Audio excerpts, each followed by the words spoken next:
En avril 2020, le prix des contrats à terme du West Texas Intermediate, WTI, le pétrole brut de référence aux États-Unis, a connu une chute historique qui a surpris les investisseurs du monde entier. Les contrats à terme ont atteint des niveaux négatifs, ce qui signifie que les détenteurs de ces contrats devaient payer pour s'en débarrasser. Dans ce contexte chaotique, un trader nommé Paul Comine et sa bande ont réussi à réaliser un profit colossal de plus de 600 millions de dollars en spéculant sur la baisse des prix du WTI. Paul Comine a commencé sa carrière de trader en achetant et en vendant du pétrole dans les salles de marché de l'International Petroleum Exchange de Londres. Après quelques années, Comine faisant partie des 3 meilleurs traders sur les marchés du gaz et de pétrole.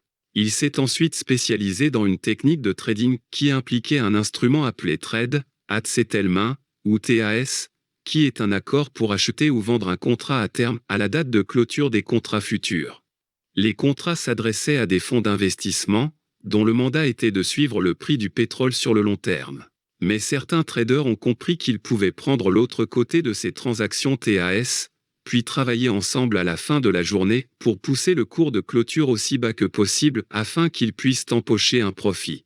La pratique, bien qu'officiellement contraire aux règles, était si courante et efficace qu'elle portait un surnom, Grab à Grand. Paul Comine a ensuite quitté cette société pour créer sa propre salle de marché nommée Vega. Son groupe de traders était un mélange de traders chevronnés et de novices âgés d'une vingtaine d'années, généralement les fils de ses copains. Parmi eux se trouvait Dog, de son vrai nom, Chris Roaz, un trader expérimenté, Elliot Pickering, un jeune gringalet qui vivait encore chez sa mère et conduisait une Rolls-Royce décapotable, et Aristo Demetriou, qui s'appelait Harry.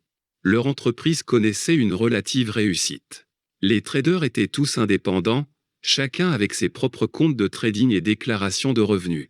En mars 2020, la pandémie de Covid-19 a commencé à affecter l'économie mondiale, entraînant une baisse de la demande de pétrole. Les producteurs de pétrole, notamment l'OPEP et la Russie, ont refusé de réduire leur production, ce qui a entraîné une surabondance de pétrole sur le marché. En conséquence, les prix du pétrole ont commencé à chuter rapidement, passant de plus de $50 le baril en janvier à moins de $20 en avril 2020. Le 20 avril était un lundi. Paul et sa bande de traders avaient au centre de leur stratégie les contrats TAS qui avaient été très populaires il y a quelques années. Voici comment cette technique de trading fonctionne. Imaginez qu'un trader voit que le WTI est à $10 et prédit qu'il finira la journée à $5. Pour capitaliser, il achète 50 000 barils sur le marché TAS, acceptant d'acheter du pétrole là où les transactions se terminent à 14h30. Dans le même temps, il commence à vendre des contrats à terme sur le WTI, 10 000 barils à $10 puis, si le marché baisse comme prévu, 10 000 de plus à $9, puis à nouveau à $8. À l'approche de l'heure du règlement, le trader accélère sa vente, déchargeant 10 000 contrats supplémentaires à $7, puis un autre morceau à $6, aidant à faire baisser le prix jusqu'à ce qu'il se stabilise à $5.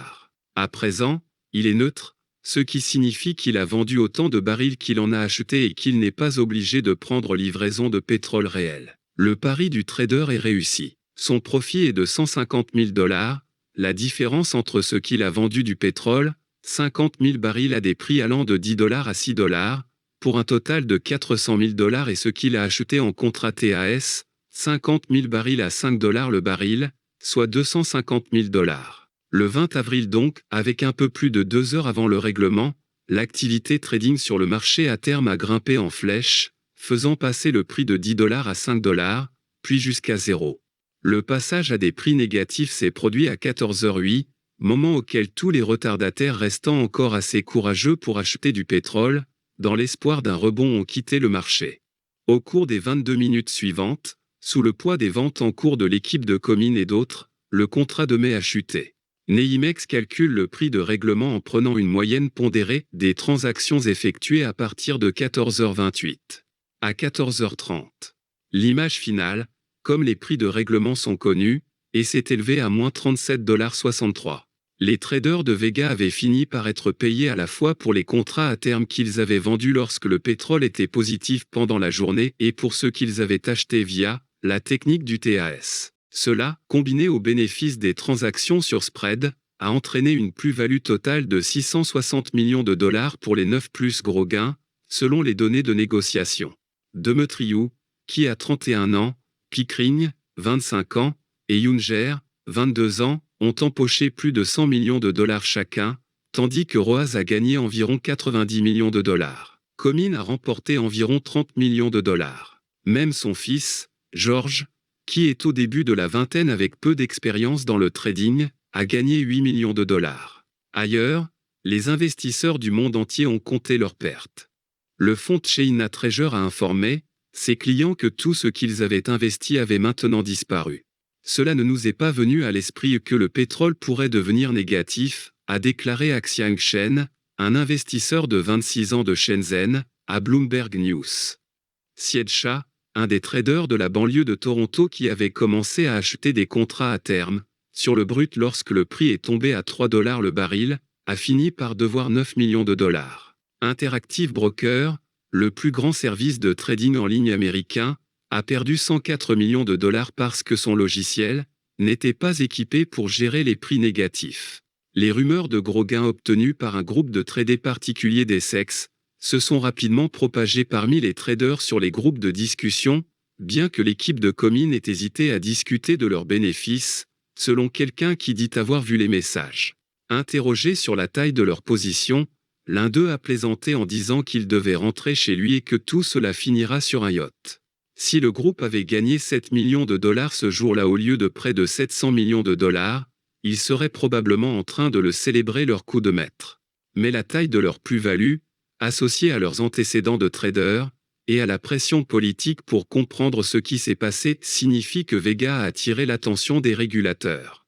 En août, Sherrod Brown, un sénateur démocrate de l'Ohio et membre éminent du comité sénatorial des banques, a écrit aux régulateurs disant que l'incident avait créé l'impression d'un marché susceptible d'être manipulé. C'est ainsi que le régulateur américain CFTC a lancé une enquête sur Vega Capital. La nouvelle de ces traders particuliers a suscité un mélange d'incrédulité et de fierté au sein de la communauté des traders de Londres et a même conduit à un nouveau surnom, le 5e Beatle, pour le cofondateur de Vega, Gaunt, qui a quitté l'entreprise quelques mois avant le grand jour. C'est drôle comme si c'était BP ou Goldman Sachs qui gagnaient de l'argent, personne n'en parlerait, mais quand c'est une bande de gars de la classe ouvrière, les gens disent qu'ils trichent, explique un trader qui les connaît, exprimant un sentiment largement répandu. Je leur dis bonne chance.